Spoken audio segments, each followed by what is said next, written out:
April 1981. Columbia, the first space shuttle orbiter, glides to a pinpoint landing at Edwards Air Force Base, California, ending its spectacular maiden flight. But unlike spacecraft that had gone before, Columbia would not be retired from service to become a museum piece.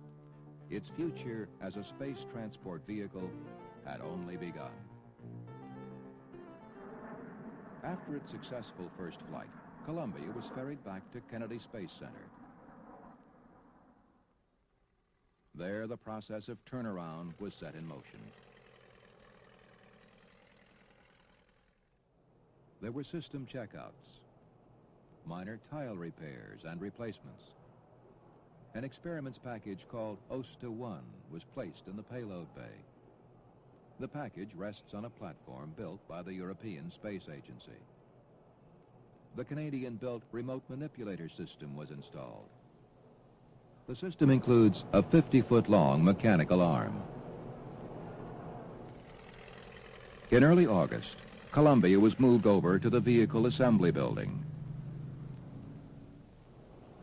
Here it was mated to 2 new solid rocket boosters and an external fuel tank.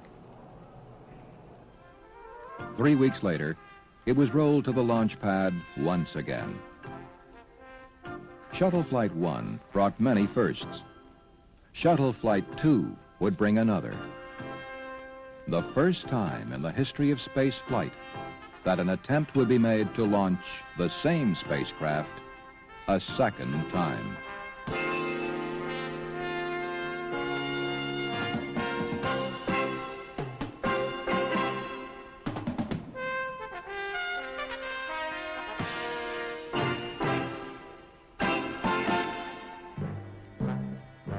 During the next 3 weeks, launch preparation crews worked in 3 shifts trying to meet the early October launch date. All had gone smoothly up to the point of loading the hypergolic fuels. That process had barely begun when nitrogen tetroxide was discovered spilling onto the orbiter. Approximately 15 to 20 gallons of the oxidizer had spilled down the side of the vehicle and into the propellant tank compartment of the nose section. It had also seeped between the orbiter's thermal protection system tiles and dissolved the bond holding the tiles on the spacecraft. Eventually, over 350 had to be removed. Cause of the spill was failure of a quick disconnect valve to close. The valve could not close because of concentrations of iron nitrate in the head and hardening of lubrication in that area. With Columbia still on the launch pad, workers were able to gain access inside the nose compartment and replace soaked thermal blankets. They were also able to reach the soaked tiles. Therefore, it would not be necessary to move back to the orbiter processing facility for repairs. The tiles were put through a very speedy decontamination process to remove the oxidizer. Within 3 weeks after the spill, all 378 tiles had been removed, decontaminated, and rebonded. Launch was rescheduled for November 4th. But Columbia was not destined to return to space yet. Only 31 seconds away from ignition, the launch computer halted the countdown. The pressure in the liquid oxygen tank was below the predetermined limit necessary for liftoff. Meanwhile, controllers were also becoming increasingly concerned about the high oil pressure in 2 of the 3 auxiliary power units. After analyzing this problem further, they decided to scrub the launch for the day.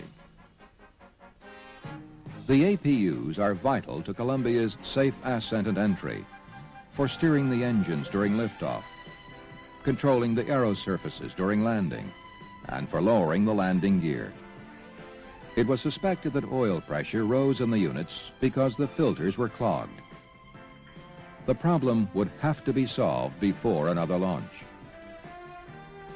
Analysis revealed that a wax-like substance had formed in the oil to clog the filters, The substance was created by a chemical reaction between the oil and hydrazine fuel. The hydrazine seeped into the gearbox over the 7-month period since the APUs were last used and contaminated the oil. Although many thought technicians simply forgot to change the oil, normal maintenance procedures did not require it. Indeed, a key factor in shuttle's reusability is quick turnaround with minimum maintenance. The APUs were flushed with new lube oil. New filters were installed and fresh oil was added. Working on a very tight schedule, ground crews completed the work within a week. The shuttle was again ready to be launched. Astronauts Joe Engle and Richard Truly, commander and pilot for the second shuttle flight.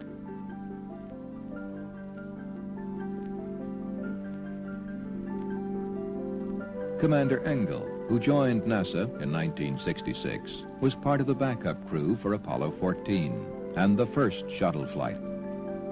3 of his 16 X-15 flights went above 50 miles, qualifying him for astronaut rank, but he had not yet been in orbit. Nor had Richard Truly, pilot for this flight.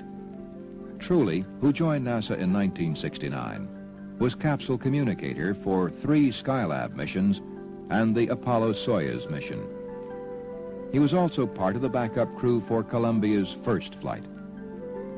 Both men had flown the shuttle before, in approach and landing tests at Dryden Flight Research Center in 1977. That was over 4 years ago. It was now 1981, November 12th to be exact, Richard Truly's 44th birthday. Countdown now being conducted by the launch sequencers on board the orbiter. The SRB nozzles have been moved to start position. T-minus 10, 9, 8, 7. We have go for main engine start. We have main engine start.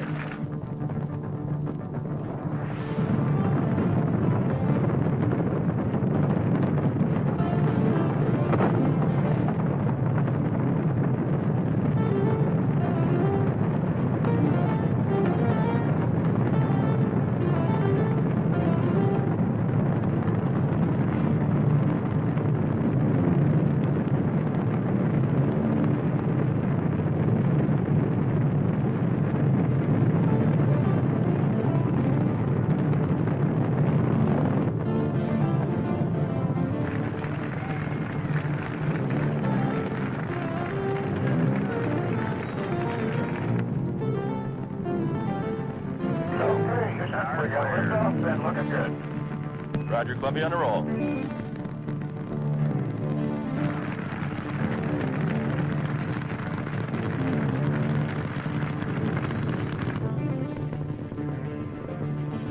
Columbia, Houston, you're go at 40. Roger, go at 40.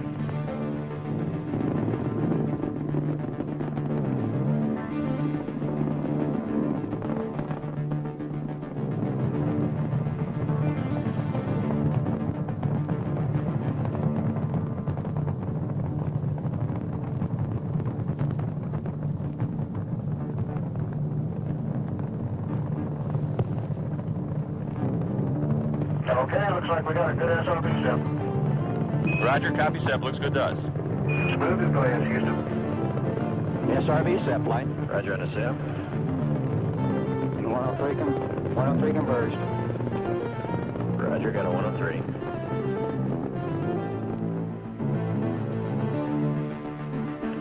Okay, let's get a return status here. Fido. Go. Booster. Go. Prop. Go. Ecom. We're go. Eagle. Go. Okay, we're go to proceed past negative return. Mark, negative return. Roger that. Sounds good.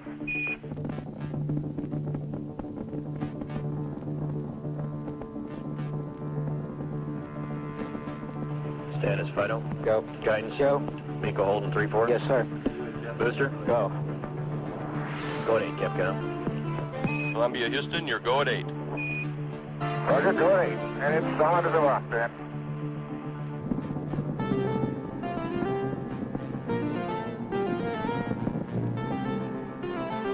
Okay, Houston, we got a good MECO. MECO. Roger, we copy. Roger, MECO. And we got a MECO confirmed. And confirm. Let's get off the tank now. Got some IMU bites, flight, no problem, ignore them. Okay. Ignore the IMU bites, Capcom. Columbia, Houston, you can ignore the IMU bites. Roger, Houston, and we've had ET SEP. Roger on the SEP. Okay, let's get an OMS 1 status here. On the nominal, Delta V, 141. Roger, OMS 1 status. Booster? Go. Prop? Go. Ecom? Go. GNC? Go. Capcom, we're go for nominal OMS 1, go for APU off. Columbia, Houston, your go for nominal ohms 1 for APU shutdown on time. Okay, Dan, and we're maneuvering to attitude now. Roger. As Columbia continued toward orbit, the SRBs parachuted to a safe landing in the Atlantic Ocean, 160 miles downrange from the launch site. They were recovered and will be used again on a later shuttle flight. All orbital maneuvering system burns were successful, putting Columbia into a 138-mile orbit around the Earth.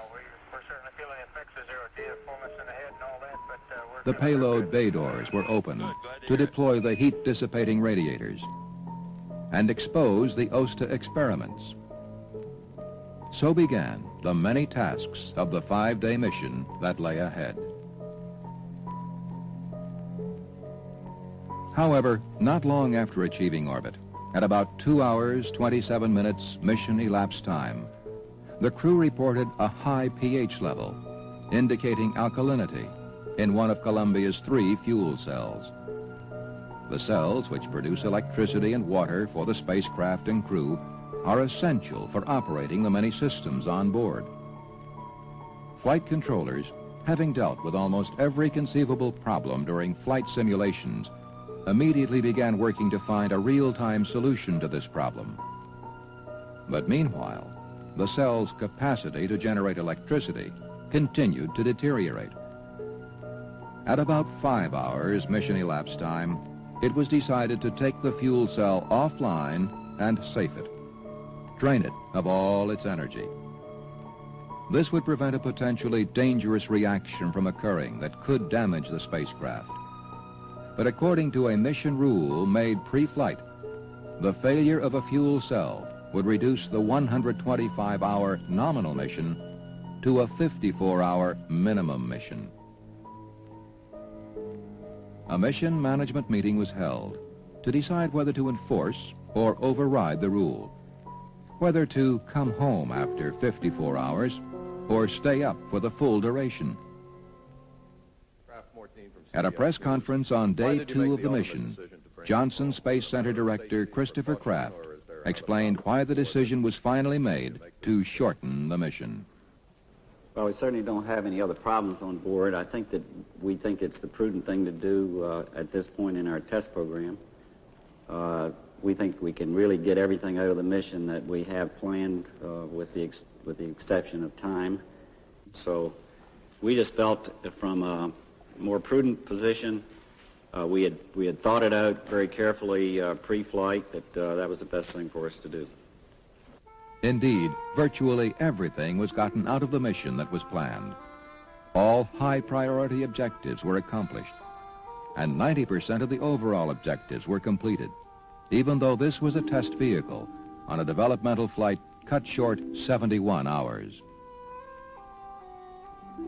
Of top priority were the remote manipulator system tests, completed on the morning of day 2.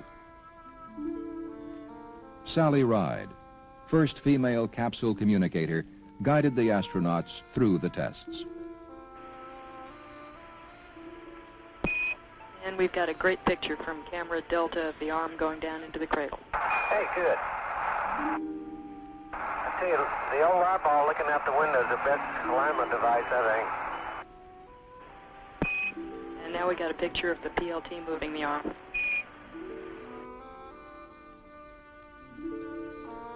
The RMS, which is a major subsystem of the orbiter, is designed to deploy and retrieve satellites and other payloads in operational flights. Although the arm did not actually grapple a payload, the end effector was able to come within 6 inches of the target and maintain that position. 2 very important objectives of the test. You can do that if you get it locked up. Okay, we'll do that. And we've got a picture of the flag back, and we'll coordinate with Engle. Super. Incidentally, Houston, one of the things that has surprised me, at least, I didn't think it'd be this way, but we have not felt the RMS move the orbiter at all. Okay, we copy that. Columbia, Houston, we've got the elbow camera. Okay. Hi, Mom. In addition, all 5 operating modes of the system were evaluated, ranging from manual operation by the astronauts to a completely computer-controlled operation. The 3.5 hours of tests done on the arm proved highly successful. A real tribute to the designer, the National Research Council of Canada, and the builder, Spar Aerospace Limited. Canada absorbed all expenses related to research and development of this first system. The first package of scientific instruments to be flown on shuttle from NASA's Office of Space and Terrestrial Applications was designated OSTA-1. Although all the visual results are not yet available from the shuttle data takes, each experiment has already flown on aircraft or satellites. The shuttle imaging radar instrument used side-looking radar to create map-like images of the Earth's surface, showing relief. When supplemented with previously recorded Landsat satellite data, which could identify rocks and vegetation types, the composite revealed geological structures of a type which could possibly contain valuable mineral deposits, such as oil.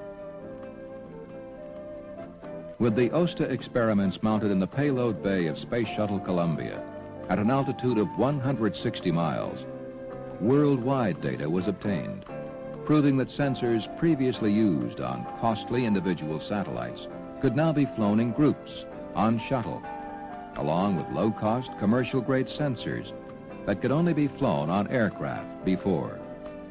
This will greatly reduce the cost of such experimentation in the future, putting it within reach of low-budget researchers. The ability to map Earth from space also demonstrated the potential for these instruments to map other planets, yet unexplored, even through dense cloud cover, as the shuttle imaging radar experiment was able to do. At the end of the second day, Mission Control had a special visitor. Joe, Dick, this is Ronald Reagan. Hello, Mr. President. Let me just say, I'm sure you know how proud everyone down here is, and how this whole nation, I'm sure the world, but certainly America, has got its eyes and its heart on you. Well, thank you very much, Mr. President. We're awfully honored that we've got the opportunity to take part in this. We certainly do appreciate you taking the trouble to show all the people working on the space shuttle how much you care, and it makes us mighty proud.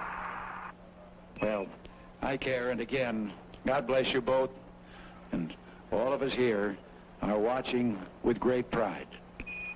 Thank you very much, sir. Thank you, sir, very much. Thank you. With all the Priority 1 objectives completed, the crew was ready to come home. Entry and landing would be their last test.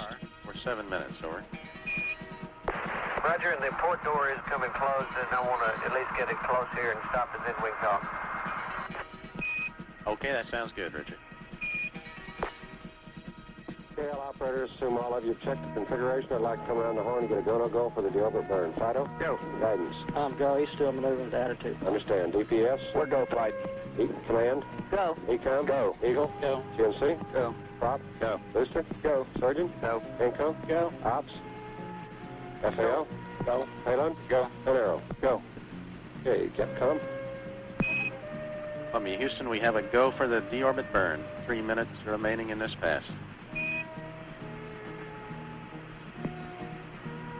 Super. Thank you, Rick. The landing, like the first mission, would be at Edwards Air Force Base in California.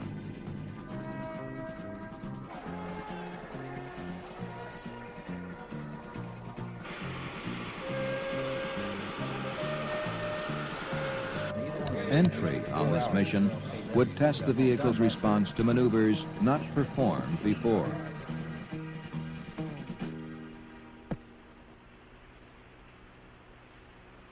And the role reversals will still be as updated.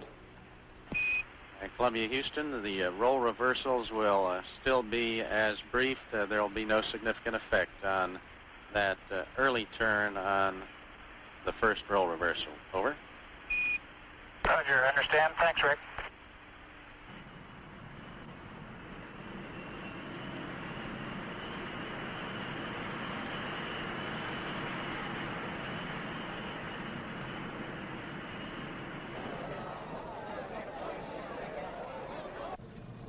The first maneuver, done at the beginning of the communications blackout, was executed at Mach 24, the fastest speed at which manual control had ever been exercised in winged aerodynamic flight. Close to 30 maneuvers took place as the shuttle sliced through the atmosphere at speeds from Mach 26 down to Mach 11. At about Mach 10.5, Columbia was expected to regain communications with mission control. Columbia, Houston, through Buckhorn, configure AOS. You're about 25 miles south of ground track. Your nav is good. Your energy is good. We'd like you to check your TACAN, MLS, and radar altimeters on. Over. Okay, Rick, good to hear you. And we're showing 10.5 Mach and 165,000 feet now.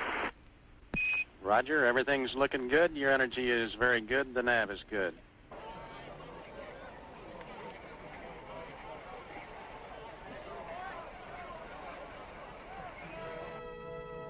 The first visual sighting of Columbia was aided by plumes from reaction control system jets, which were fired during a pitch Out of maneuver. 100,000 feet, Mach 3.6. You have positive seats.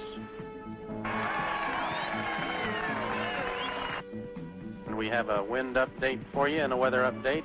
You've got a very thin layer at 25,000. The winds airborne are as briefed, and on the ground 220, 18 knots, gusting to 24. Hey, good. Sounds like a good old Eddie day.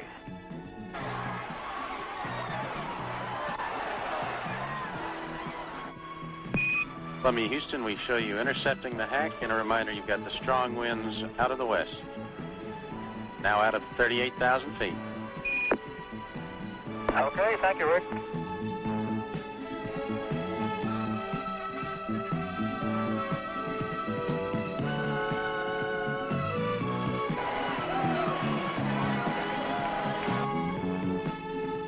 And Rick, the maneuvers have been going very good. The bird is real solid. Good, solid bird all the way. Well, we love hearing it.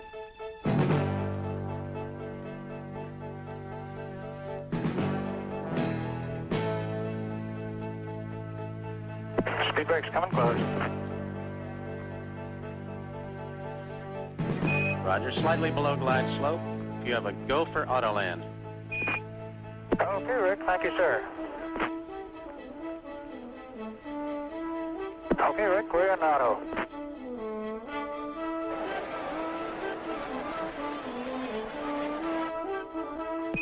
Check speed brake auto. Okay, speed brake, body flap, auto, everything's auto. Thank you.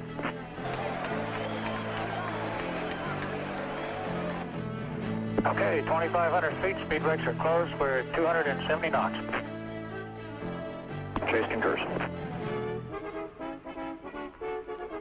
Columbia is clear land, link bed 23, wind 210 8. Okay. Gears coming. 3 down.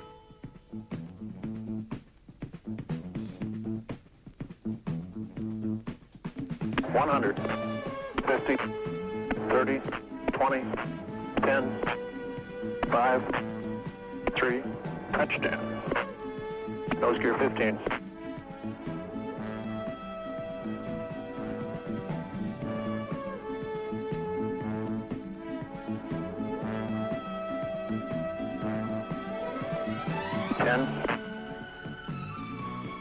Ten, 5, 3, touchdown. Welcome home. Thank you, Chase.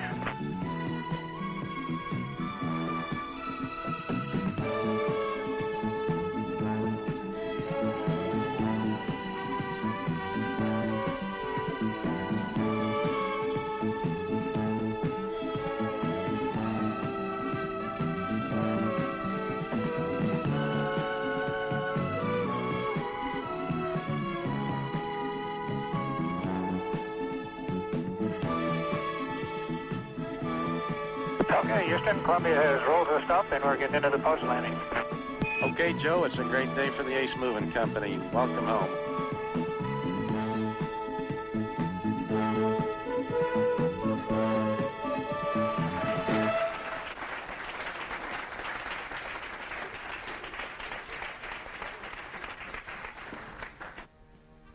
Although this second shuttle flight only lasted 2.5 of the 5.5 days planned, it did answer some formidable questions. The orbiter is truly a reusable spacecraft that can be launched again and again. Instruments in the payload bay can map Earth's resources on a global scale. And the remote manipulator system has met this flight's test objectives. The completion of this flight marks the halfway point in the shuttle flight test program. Columbia's third flight, a mission of up to 7 days duration, is scheduled for the spring of 1982. The problems encountered so far are not unexpected during developmental flight testing. Indeed, it is only through such testing that confidence in the vehicle, its systems, and its flying characteristics can be built. The Columbia is a totally new concept in manned spaceflight. It needs very conservative, very comprehensive testing before it can become operational, making access to space something it's never been before. Routine.